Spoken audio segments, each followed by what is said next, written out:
तकरीबन 2 साल से ज़्यादा का समय बीत गया है और आपके वार्ड में जो है कामों को लेकर के जैसे जो आपने जो वादे किए थे उनमें से कितने वादे पूरे हो गए। इसके साथ ही निगम प्रशासन को लेकर के काफ़ी सारी शिकायतें आ रही हैं कि जो जनप्रतिनिधि हैं फिर चाहे किसी भी पार्टी के हों, जिसकी सत्ता है निगम में उसकी भी है, जो विपक्ष में है उनकी भी, किसी की सुन नहीं रहा है निगम प्रशासन, तो सुनवाई नहीं हो रही। आप किन समस्याओं से जूझ रहे हो अपने वार्ड में? जैसे कि निगम प्रशासन द्वारा अभी नगर निगम में कमिश्नर जो होते हैं, कमिश्नर लगभग 3 से 4 कमिश्नर चेंज हो चुके हैं।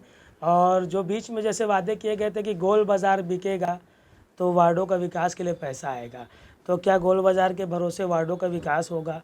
ये क्वेश्चन मार्क वाले जो सवाल हैं ये आज तक सभी पार्षदों के दिमाग में उत्पन्न हो रहे हैं। और जैसा कि वार्ड की समस्या की बात हो तो समस्या के निराकरण के लिए अपर आयुक्त को प्रभारी बनाया गया। कमिश्नर के नीचे होते हैं, निगम कमिश्नर के नीचे होते थे पहले जोन कमिश्नर, उनके नीचे होते थे उनके नीचे होते थे उनके नीचे होते थे सब इंजीनियर। आज एक काम को सुगमता और सरलता के लिए बनाया गया है प्रभारी, अपर आयुक्त को प्रभारी बनाया गया वार्ड क्षेत्र में।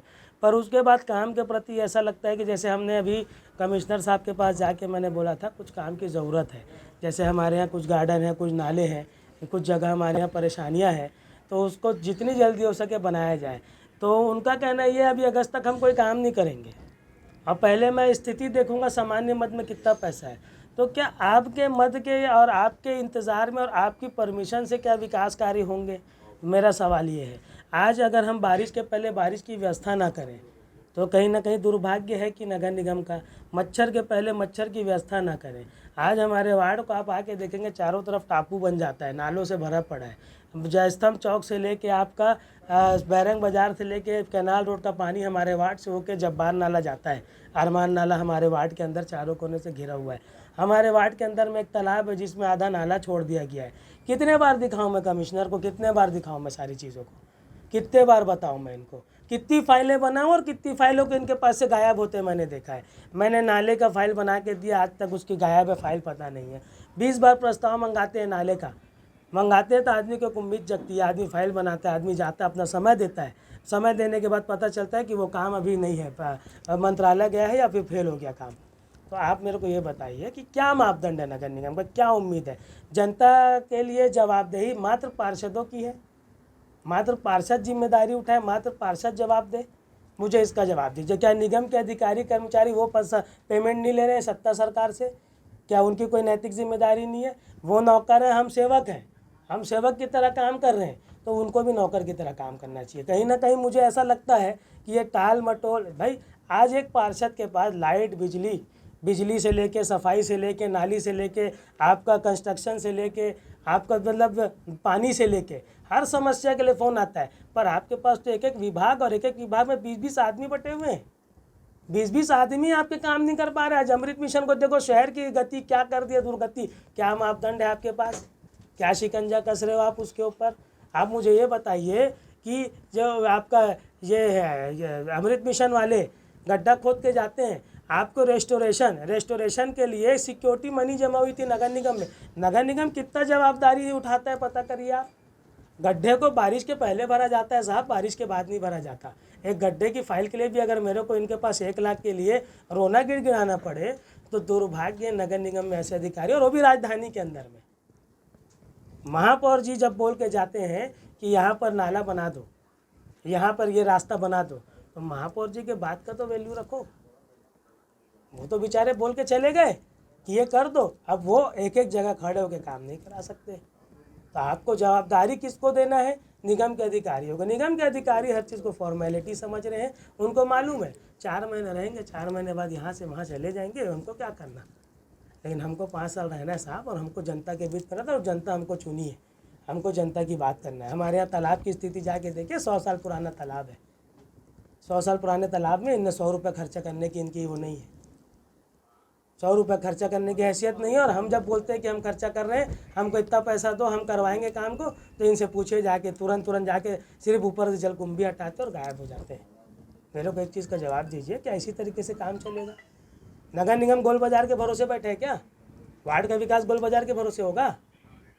तो ये जो चीज़ें हैं मैं इसको दुर्भाग्यपूर्ण मानता हूँ। और आज फॉगिंग चालू हुआ, फॉगिंग को आपने बंद कर दिया, क्या मापदंड से बंद किया आपने, ये बताइए। अब बंद किया तो मंत्री बंगले में क्यों चला रहे हो आप, वीआईपी एरिया में क्यों चला रहे हो आप, बाकी जनता के साथ छलावा क्यों कर रहे हो आप इस चीज़ को जवाब दीजिए मुझे। और काम करना है तो करिए, नहीं तो देखिए हमको जनता ने चुना है। माननीय भूपेश बघेल जी की 365 योजनाएं हैं, ऐसी ऐसी योजनाएं हैं जो जनता के बीच में अगर पहुंच जाए तो मैं मानता हूं कि हर एक परिवार खुशहाल परिवार होगा। पर राजधानी के अंदर में मुझे बोलने में गुरेज नहीं है, क्योंकि मैं कांग्रेस का कर्मठ कार्यकर्ता हूँ, कर्मठ आदमी हूँ, तो मुझे बोलने में गुरेज नहीं है कि निगम के अधिकारियों द्वारा मात्र खाना पूर्ति की जा रही है, उनके द्वारा कोई योजना। आज जनता को एक मकान का अगर लाभ लेना है तो आप पता कर सकते हैं, एक जन को अगर मकान का लाभ नहीं मिला होगा। आज जनता को अगर निराश्रित पेंशन का लाभ लेना होगा तो आप पता कर सकते हैं किसी को लाभ नहीं मिला होगा।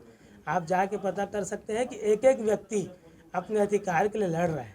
आपको वो घर बनाना है, जो घर बना रहा है एक व्यक्ति गरीब, जो पेट काट काट के पैसा जोड़ जोड़ के घर बना रहा है, आज उसके घर के पास आपको नोटिस चिपका मिलेगा। बड़े बड़े आरडीए के कॉम्प्लेक्स बन गए हैं, जाके देखिए पंडरी में, पंडरी में जाके देखिए 2 तल्ला बिल्डिंग की जगह 4 तल्ला बिल्डिंग बन गई, वहाँ कोई नोटिस नहीं जाता साहब।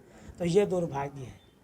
और राजधानी के अंदर में हम जैसे पार्षद हैं तो हम लोग ये सब बर्दाश्त नहीं करेंगे, और इस तरीके का अन्याय आम पब्लिक जनता के बीच से अगर होगा तो उसे भी हम बर्दाश्त नहीं करेंगे। हमारे यहाँ नाला नाली सड़क सब की समस्या जस की तस है, इसका निराकरण आप कर सकते हैं तो करिए, नहीं कर सकते तो हम भी कांग्रेस के कर्मठ कार्यकर्ता हैं, हमको मालूम है काम कैसे कराना है।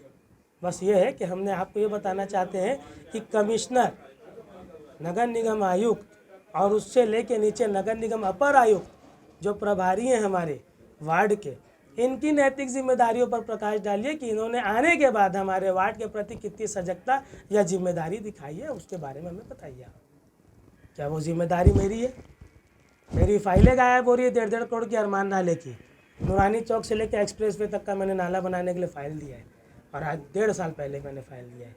दुर्भाग्य है कि नहीं है? एक पार्षद की फाइल गायब हो रही है तो एक आम आदमी का क्या स्थिति होता होगा? कितने नक्शे पड़े होंगे पेंडिंग आपके पास? तो ये मेरे कहने का मतलब ये है साहब कि मेरी इस बातों को अगर आप हो सके तो उन अधिकारियों तक पहुंचाइए जो इसके जिम्मेदार हैं। वो अपनी जिम्मेदारी से भगे नहीं, हटे नहीं। नीचे का कर्मचारी काम करना चाहता है, ऊपर के अधिकारी टालम टोल करते हैं, जिस वजह से वार्ड का विकास नहीं हो पा रहा है। और मुझे अगर पैसा दिया जाए, मुझे मेरे वार्ड विकास के लिए पैसा दिया जाए, मेरा नाला बनाया जाए, मेरा तालाब बनाया जाए, मेरे यहाँ रोड रास्ता नाली बनाया जाए, तो ये मैं अपने घर के लिए नहीं मांग रहा हूँ, मैं उस जनता के लिए मांग रहा हूँ जिसने मुझे वोट देकर चुना है। और जिम्मेदारी पहली मेरी बनती है, और मेरी बोलने से जिम्मेदारी आपकी बनती है कि कमिश्नर उसको 100% फॉलो करे। मैं कोई गैर जिम्मेदार व्यक्ति नहीं हूँ कि मैंने कोई गलत जगह के बारे में बताया। आप जाके देखिए आनंद नगर की सड़कों को, नई बस्ती की सड़कों को, तालाब के नीचे की सड़कों को, अमृत मिशन खोद के रखा है। कोई मापदंड नहीं है आपके पास, कोई शिकंजा नहीं है आपके पास। तो दुर्भाग्य है, इसको स्थिति को सुधार लिया जाए, अन्यथा कहीं ना कहीं हमको भी दूसरे तरफ से जनता के साथ नगर निगम में खड़ा होना पड़ेगा उनकी मांगों को लेके।